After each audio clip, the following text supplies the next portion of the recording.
ఈరోజు సూర్య విద్యా సంస్థల వారి చేత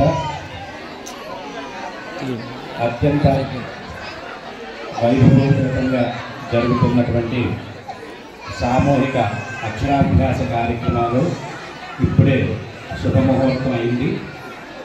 పిల్లల చేత ఆకాల్ని దిద్దించడం జరుగుతోంది. పార్వతీ పరమేశ్వరుని యొక్క అనుగ్రహంతో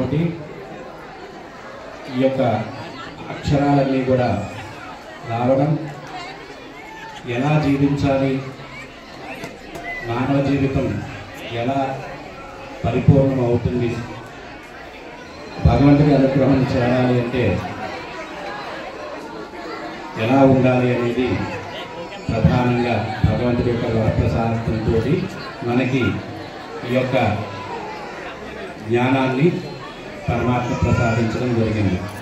ఈ యొక్క అక్షరాభ్యాసాన్ని ఎవరైతే మనకి ప్రసాదించారో వారికి కృతజ్ఞతాపూర్వకంగా మనం ఆరాధన చేసి ఆ సరస్వతి అమ్మవారిని ప్రార్థన చేస్తూ జ్ఞానప్రదాయిని విద్యాప్రదాయిని అనేటువంటి ఆవిడకి ఈ రోజున పిల్లలందరి చేత కూడా అర్చన చేయించి ఈ యొక్క అక్షరాభ్యాస కార్యక్రమాన్ని ప్రారంభించడం జరిగింది.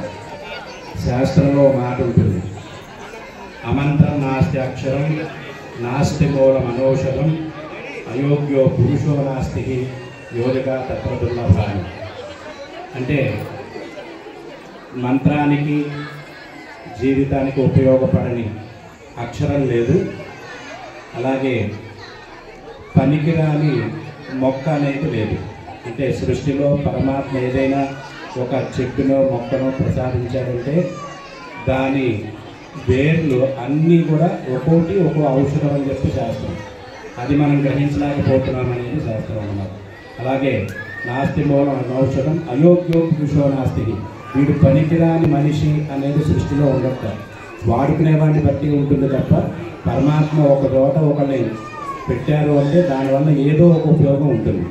కాబట్టి ఈ రోజున ఆ అమ్మవారి యొక్క అనుగ్రహంతో అందరూ కూడా చక్కని విద్యాభ్యాసాన్ని వాళ్ళు పొంది వారు ఉన్నత శిఖరాలను అధిరోహించాలని, ఈ యొక్క వారి కుటుంబానికి వారి తల్లిదండ్రులకి దేశానికి కూడా మంచి పేరు తెచ్చేటటువంటి పిల్లలుగా తయారవ్వాలని వారందరినీ కూడా ఆశీర్వదిస్తూ ఈ రోజున ఇక్కడ సూర్య కాలేజీ సంస్థ వారు ఈ యొక్క విద్యాభ్యాసాన్ని సామూహికంగా ఏర్పాటు చేయడం జరిగింది. ఆ కార్యక్రమం ఇప్పుడంతా కూడా జరుగుతుంది.